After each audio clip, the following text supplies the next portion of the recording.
Welcome to Back in the Day with yours truly, DJ Penda Ray. Excited to have on the line with us this morning, family, the 757's very own, the group that brought us that hit Firecracker. So proud of all of you guys. I introduce to you the group Mass Production. Welcome.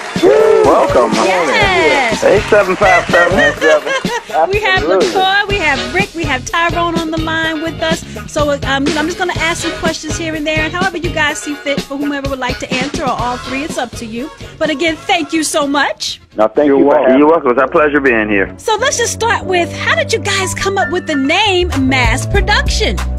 Take it on, Rick. Basically, it came off from Black Enterprise magazine. I was reading about it, and it was talking about, at that point, a black executive had just took over auto manufacturing. And he was talking about mass production. And then thinking about all the guys in the group. When we wrote songs, we had so many songs, it was just like being on the assembly line. Okay. And I introduced the name to the guys, and the guys said, hey, you know, that sounds cool, because it basically kind of like fit what we did in music. Just roll it out of music, and boom, let it go. There it is. That makes sense. Makes sense. Well, thank you for sharing that with us. All right, so tell me this. As one of the largest self-contained funk disco bands to ever do it, how did a group of 10, I mean, that's a lot of folks that come together and create such an amazing sound during the 70s? Because we were so close. Okay. We got a lot of family. Like, you know, we have biological family.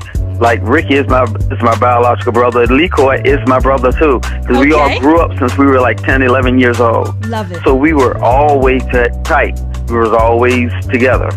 So it was a bond already there.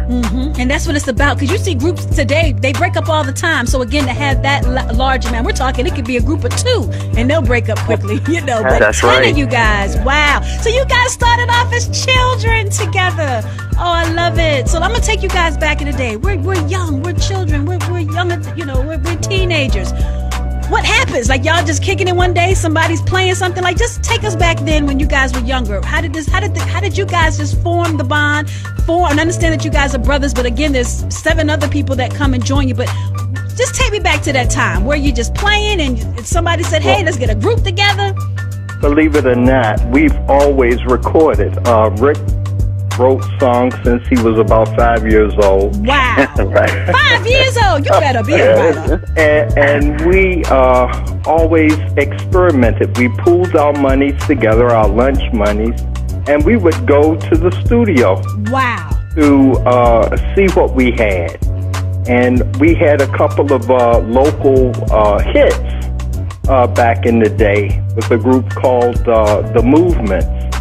And we said, why not make this our career? You know, people dream, but dreams aren't real until you actually apply yourself. Come on. And we believe that anything is true with some elbow grease. Come on. You know, I say this to you, opportunity often comes, but it sometimes comes in overalls. And when it comes in overalls, you got to get busy and put that time in to make it happen. Yes, yes. Yeah, and we did this while we were started this while we were at Ruffner Junior High School in Norfolk.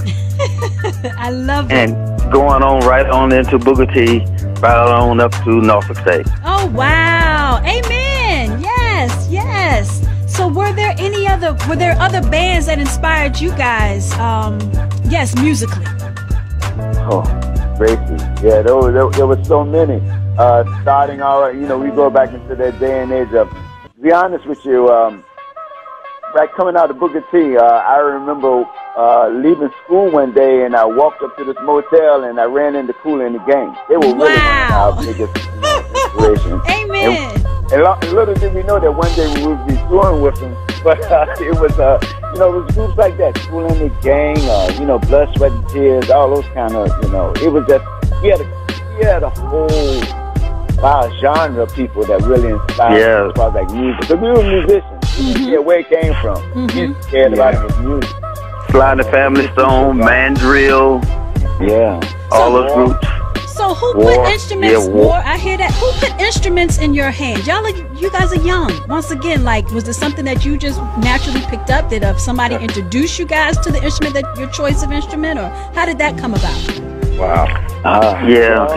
And I'm sure each of you have a different story to tell. Well, like Rick and I came from the same household, and we came from one of those households where we had a piano. Okay. My sister was a really, really good piano player. We heard her play, and we just said, and, of course, our folks said, well, you have to take piano lessons. Okay. At the time, we don't want to take piano lessons. We want to go outside. But it just stuck with us. Mm-hmm. And we had my oldest brothers. He was in the Booker T band.